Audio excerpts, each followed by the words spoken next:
Welcome to the Speaks Exchange podcast with your host, Donald Taylor. As a renowned learning and development industry expert, as well as chairman of the Learning and Performance Institute, Donald sits down with experts from around the globe to talk business communication, learning technology, language, digital transformation, and engaging, upskilling, and reskilling your organization. This podcast is brought to you by Speaks, the first intelligent language learning platform for the digital workplace.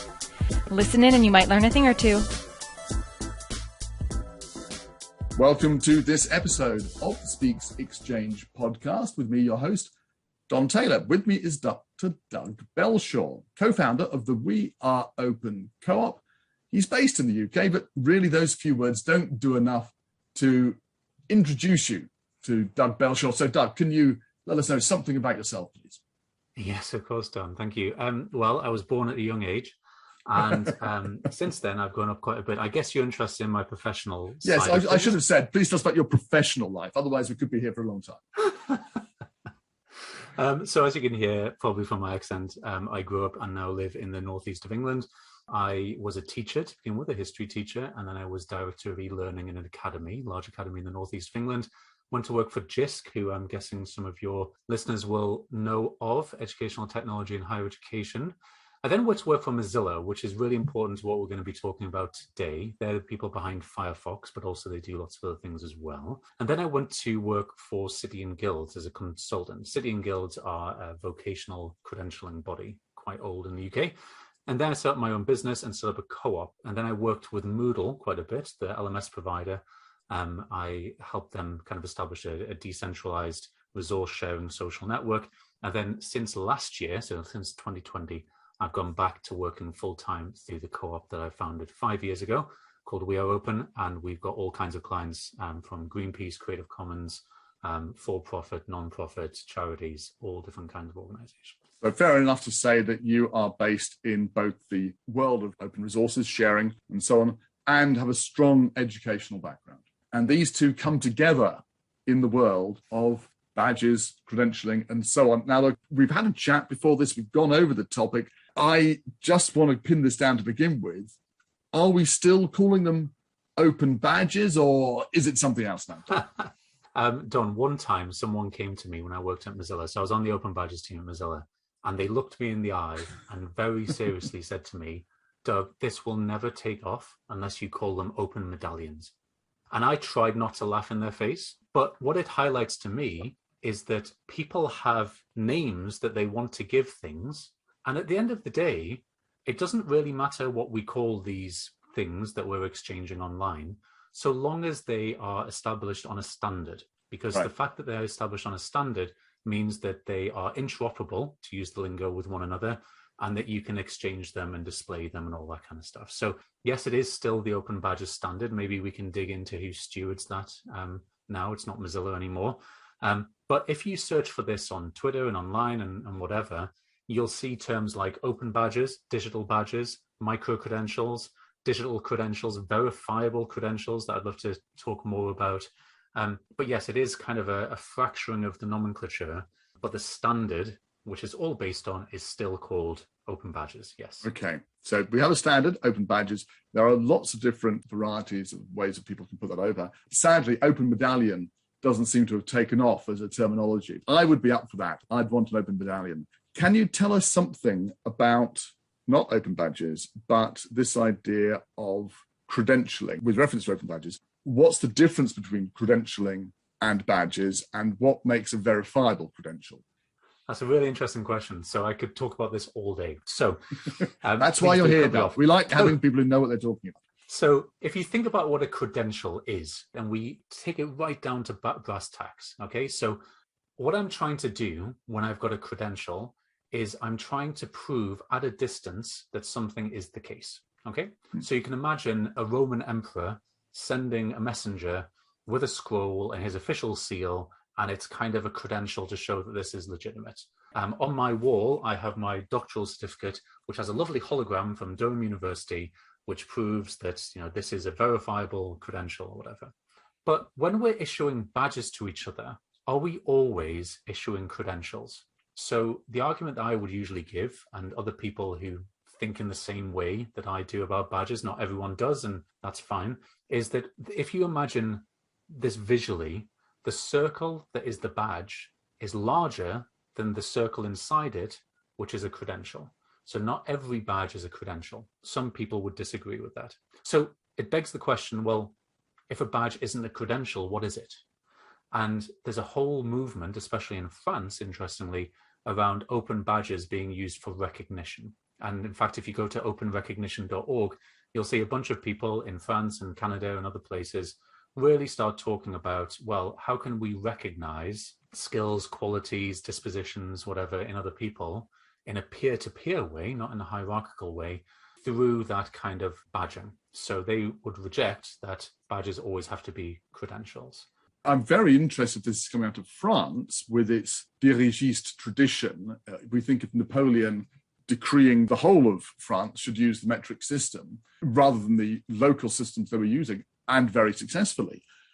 So it's very interesting that that should be the home for it. Essentially, at the core of that, we have this idea that you've got something which it can be used to verify that somebody, let's say, is able to do something or has done something. You can use it for that. Yep. Yeah, but that requires somebody's imprimatur, if I can use that phrase, which is what the Pope does when he gets his ring and puts it in molten wax, and that's literally the impression of the Pope's ring. So have I got that right? Yes, absolutely. You have to have some kind of verification. So let's think about what it means for something to be verified. So, for example, an emperor, the Pope, Don with his big ring or medallion impressed into wax, whatever it is, this verifies, and we trust this verification principle. But there's other ways in which we can verify stuff. So, for example, if you're using an online messenger and it's end-to-end encrypted, we want a way in which we can verify that that encryption has taken place. That is kind of built into the Open Badges standard as well. So there's at least a couple of ways right now that you can verify credentials or open badges or whatever you want to call them. One is what's called a hosted assertion. And so what this means is that, let's say, a university or an organization or whoever issues a badge, and you click through and it takes you through to that website and says, yes, this is a legitimate badge. You can already, at the back of your mind, think about what problems there might be with that, given that things on the web have a tendency to disappear. We call it link rot. So badges which were issued even a few years ago through hosted assertions, the proof of that doesn't exist anymore. So you can do it in a cryptographic way. You can kind of cryptographically sign and make sure that this issuer at the time of issuing existed, and they kind of give their seal of approval to this badge as well. So there's different ways in which we can verify it. And sometimes when I work with clients and different people in the system, I ask them, well, what do you mean when you're talking about verification? What does verification mean to you? And one thing which we might want to come back to is the different levels of verification or proof or that kind of stuff compared to the importance of the badge. So if someone was issuing me a badge for my doctoral certificate, they probably want more proof or more verifiability than if it was like a recognition badge that you turned up in an event, like a learning technologies event or something like that. There's different levels of verification. And what tends to happen is that people want what I would call the nuclear option. Let's stick everything on a blockchain for everything, which I think is a bit ridiculous, to be honest. So that's great. So, I mean, basically, I like this idea that verification comes down to asking ourselves, how do we know this is true? And there are levels of credibility around that, from the emperor or the papal seal, down to something which is much more casual, but suits the level of verification required for this particular thing, whatever it is. Yeah, and let's make a homely example. Let's say that you issued me a badge, Don, for being a guest on this podcast. Yeah. But accidentally, because you've got such a massive address book, you accidentally issued it to Doug Levin or something like that. Yeah. And Doug Levin gets this badge and thinks, I think I'll just accept that, and starts displaying his profile. The consequence of that, I would suggest, is somewhat less than had Durham University issued a doctoral certificate to Doug Levin. Yeah, so they have different consequences in the real world. Absolutely. So that's a really good example. Thank you. While we're on blockchain, can we just look at it? Because I'm not hugely wild about blockchain, but it is something that is in our lives and won't go away. When people talk to you, I'm guessing they're always saying, oh, Doug, badges, blockchain. You need both, don't you? Is that right? So I started kind of a research group with some other people about 5 years ago about this. And I quit the research group that I founded because I was just like, there is no need for this. Right. But more recently, and having talked to some people in the space who do provide blockchain credentials, I've come to realize that in some situations, and given that it's seemingly solved some of the problems and some of the issues I had with it, let's get away from the abstract into the specifics. If you put something on a blockchain, then it is immutable. And by immutable, what we mean is it can't be changed. That's the kind of the whole point. That's why you can run decentralized banking systems off it. If you could change it after the fact, then people could double spend their money. Yeah. If something's immutable and you make a mistake, well, how do you revoke the badge? Let's use the doctoral certificate again. I've accidentally issued a doctoral certificate to my son or to completely the wrong person. There's ways in which you could do that, but it's awkward. The thing which I thought at the time was the nail in the coffin for blockchain-based badges was the GDPR.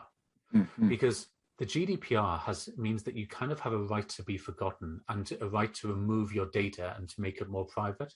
And interestingly, and I don't really want to go into the specifics of one badging platform based on blockchain, but when I've spoken to blockchain-based providers more recently, they seem to have found a way around that. But it does seem to be a little bit of a hack, rather than based on the actual Open Badges standard. So my short answer to what you just said was blockchain can be useful, but it's probably not going to be what you need for most badges that you issue. That's a great answer. It may be perhaps a level of authentication beyond what you require. Sure. Yeah. We've been talking about badges almost as if we're taking for granted what they're used for. Let's just take a step back and say, well, what are they used for? And they were very big 5 years ago. Everyone was talking about them then. Are they still big now, or is it something that's just died out? Yeah, so most of people in L&D space are familiar with the Gartner hype cycle. So Open Badges was right at the top of that hype cycle, 7 years ago, I would say. Yeah, 7 is a better time frame. Yeah. So and then if you've seen the Gartner hype cycle, you slide down into the trough of disillusionment, which is a wonderful term. Yeah. And then you have this slope of enlightenment. And I feel like we're now on the plateau of productivity, as it's called on the Gartner hype cycle. Now, what we mean by a plateau of productivity is that people aren't necessarily talking about using them, but they are using them. So a couple of years ago, I was over in Washington, D.C. The Inter-American Development Bank were interested in issuing badges alongside these multi-billion-dollar loans they're giving to countries to show the impact of the work they're doing. So they're using badges. I'm still in contact with them. My favorite example to point to is IBM, because IBM have an espoused position of wanting to actually hire fewer people with 4-year degrees in the US. They want to hire more people who have the specific skills that they need. And the things that they point to are the kinds of changes that happen within the landscape. And you might agree or you might disagree with their rationale for this, but they say that things happen so quickly that you could literally start and finish a 4-year degree and be out of date by the time you finish it. So they'd rather have much more kind of piecemeal skill-based hiring based on these verifiable achievements. So if you just type in IBM badges, there are so many different kinds of badges that they issue for all kinds of stuff. So I'm on the IBM Skills website now, and they've got one with Adobe around basic principles of design. They've got stuff around enterprise design thinking, cybersecurity fundamentals, emerging tech, all different kinds of stuff. Now, you might think, well, why are IBM allowing anyone to do these badges? Isn't that a massive investment? But not only does it mean that they can offer these to their existing staff, but if they make them available to anyone, anywhere in the world, they're basically doing marketing and talent acquisition at the same time. Because if anyone can go for the badge, let's say it's quite a traditional kind of thing where you do a bit of e-learning, you do an assessment at the end, and someone is going through these badges and smashing it and getting 100% and all this kind of stuff, well, maybe this person might be a good fit for your company, for your position. And it might not just be IBM who want to hire those people. It could be anyone. It could be anyone who, can see these badges and think they might be a really good fit for what we're doing as well. So all of a sudden, badges become not just credentials which you're using to get this particular job that you've decided you want to get, but it's almost like a signal to the market, if you will, and also a way that organizations can market what they're about. So for me, I'm on the side of open recognition. So badges can be credentials, but they can also do a lot more. Another really interesting example is in Scotland, one of the care commissions. They're the kind of organization that issue these big chunky reports that nobody reads. And a few years ago, they started issuing badges related to the recommendations in the report. And what that did was mean that even if you didn't read the report, you were incentivized to implement the recommendations from the report in your everyday practice. And so they saw the report had much more of an impact in the real world because they'd aligned badges with it. So there's so many different things you can do. And I find that really fascinating. Yeah, that's why I've been unreasonably excited about a metadata standard for 10 years. Can you have that on a t-shirt, please, Doug? Unreasonably excited by a metadata standard for 10 years. Marvelous. I think this business about recognition, verification, incentive, I think that the verification piece is part of it. But I think also the question is, why are you using a badge? You've given a very good case study for IBM and explained very clearly why they are. In the UK, or actually internationally now, EY, the consultancy, is running a tech MBA, and people can do a series of badges internally going through things, which is not just learning stuff on a course, but going and implementing it and doing things and coming back. And that is run in association with Hull International Business School. And the result is that people are now able to get their MBA. Very often EY employees from outside the UK, outside Europe, who probably would never have the chance of receiving an MBA from a top school like Hull.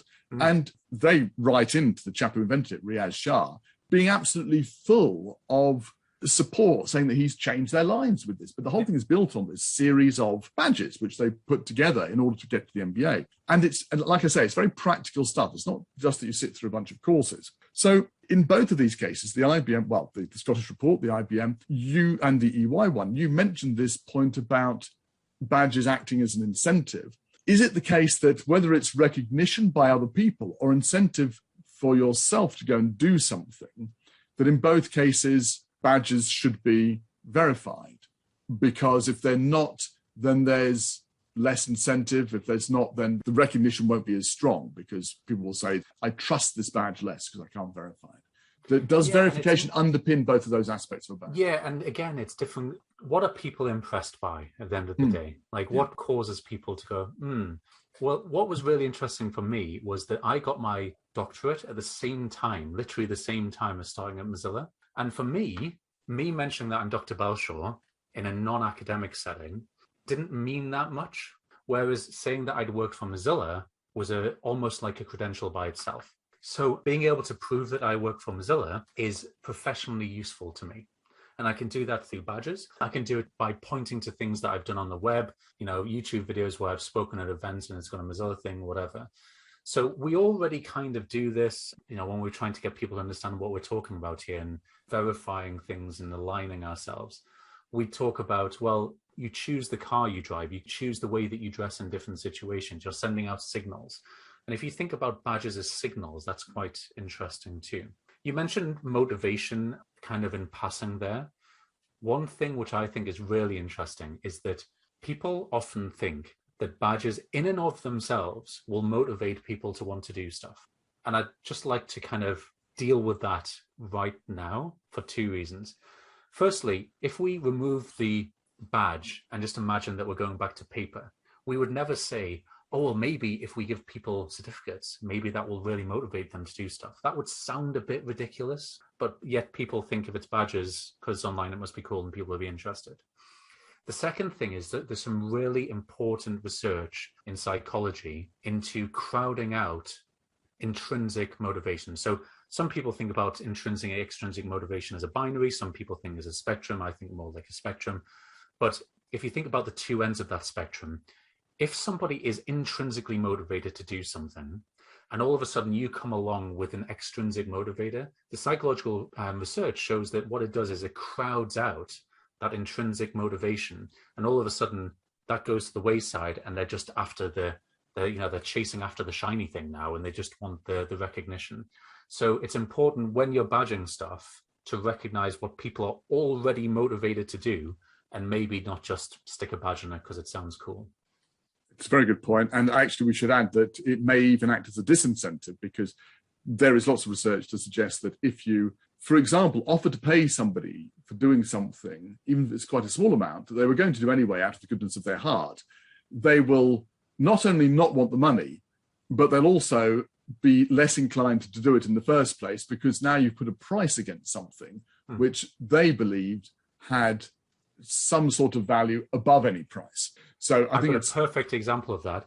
A friend of mine who used to work at a private school, a friend of his volunteered for this position for years, and it was coordinating stuff, and it took a lot of his time up, and everyone was very thankful, and people stood up and gave speeches to say how thankful they were.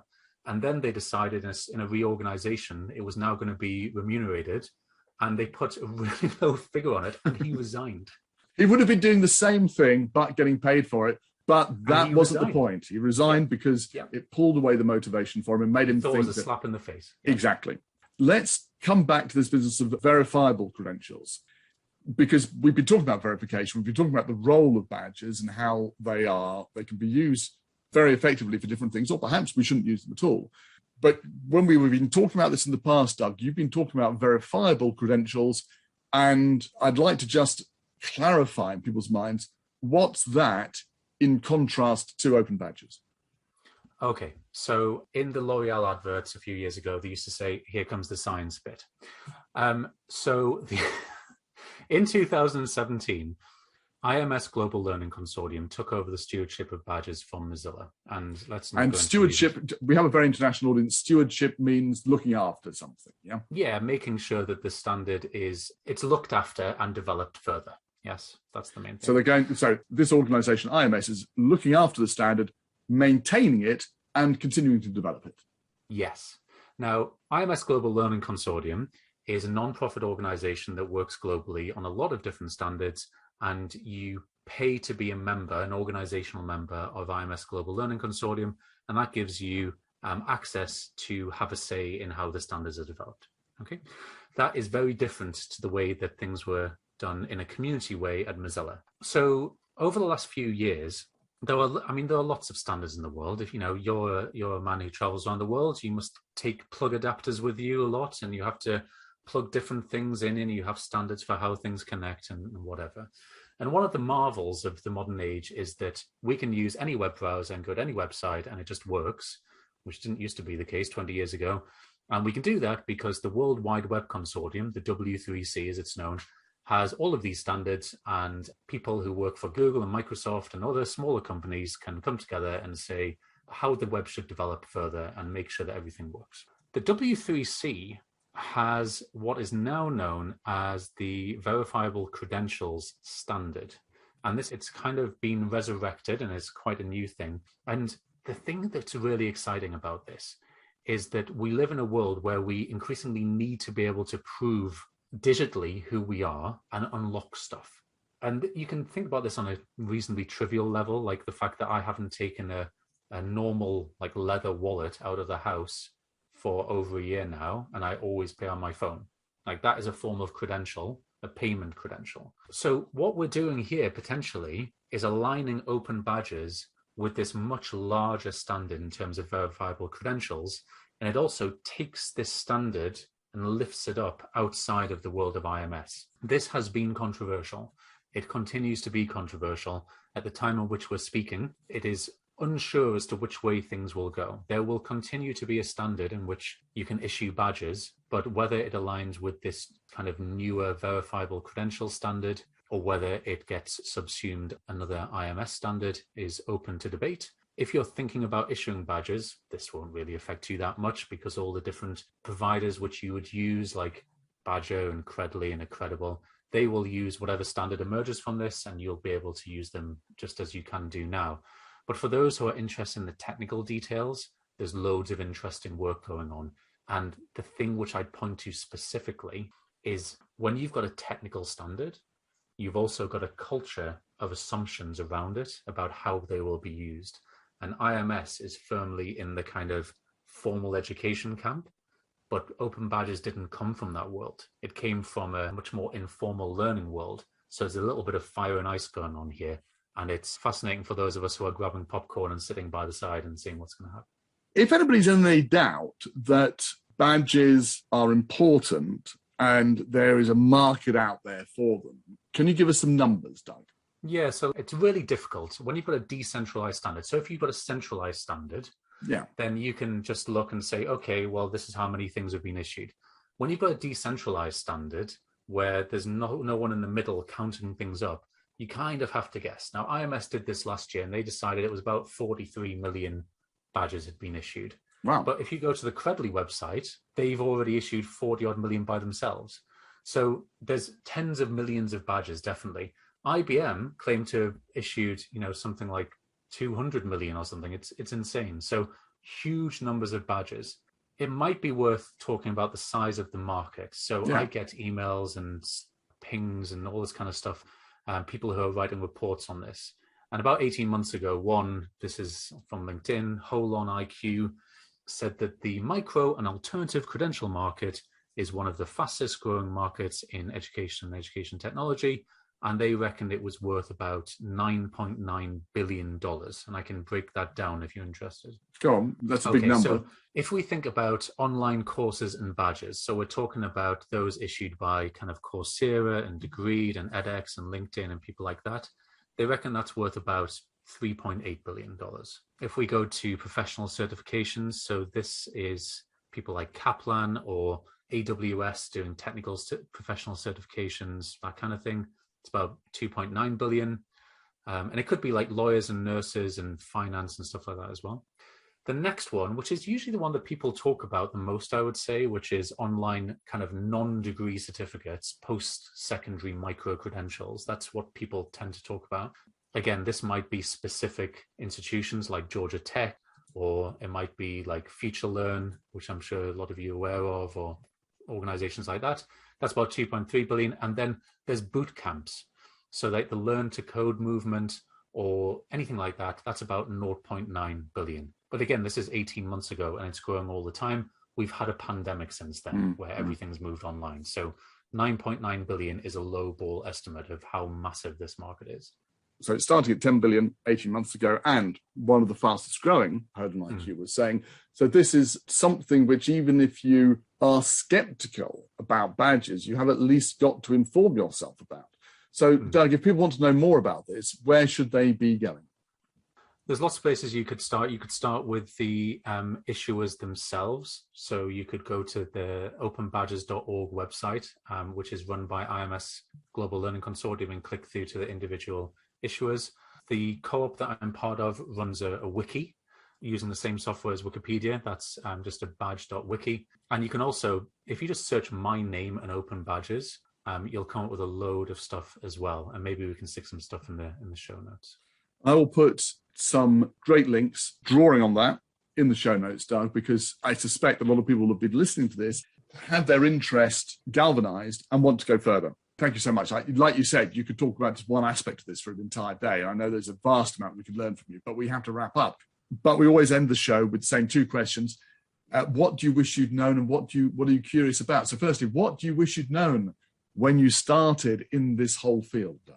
Well, the rhetoric around open badges to begin with was like, it's going to be the end of higher education. We're only going to be issuing badges to each other. And that was such a distraction, because actually the open recognition part of it, the non-credential part of it, is for me the most interesting bit. And I wish that we'd really double down on that community side of things then, because the credentialing is interesting, but it's not the most important bit of open badges to me. And what are you curious? I suspect the answer is a lot of things, but pick one thing that you're really curious about right now. I'm really interested in how we organize ourselves together as human beings and decide how to do things without hierarchy, because my feeling is that we have this default operating system, almost like an army, like hierarchical organization stuff. But I'm now part of a co-op. I'm part of a network of co-ops where there isn't any hierarchy, and we have different ways of doing this. And I feel like badges can actually help figure out how we can interact with each other and do important stuff without the patriarchy always deciding what we do. It's a great answer. We'll come back when you've got it figured out, and you can tell us how we can grow and work without the need for hierarchy and management. Doug, as always, great to speak to you. Thank you so much for coming on, and I know that we'll be talking again very soon. Thanks. Thanks, Don. Thanks for the invitation.